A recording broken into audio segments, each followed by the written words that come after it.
Kung matatandaan ay naging celebrity guest ang kapamilya actress na si Yasi Pressman sa It's Showtime sa segment na Hide and Sing.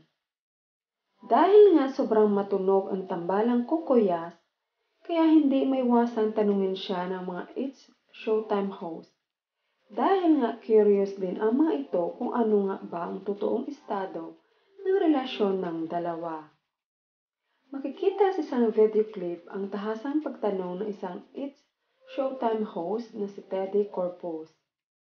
Ayon kay Teddy, tinanong niya ang aktres kung buwaya siya o ipapaubaya. At diretsahang sinagot ng aktres na paubaya. Depende ng aktres na kung ikaw ang mahal, ikaw lang ang pipiliin. At hindi na daw aabot sa punto na ipaubaya mo na lang.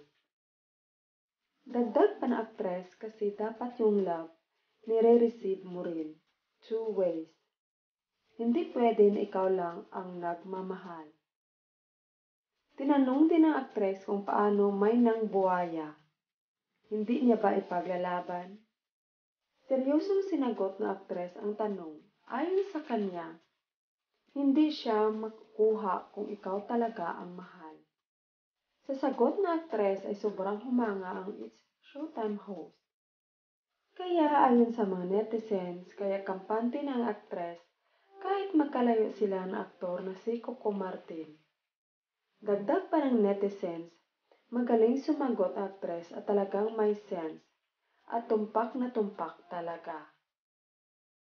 Kahanga-hanga talaga itong si Yasi Pressman dahil sa kanyang pananaw sa buhay pag-ibig.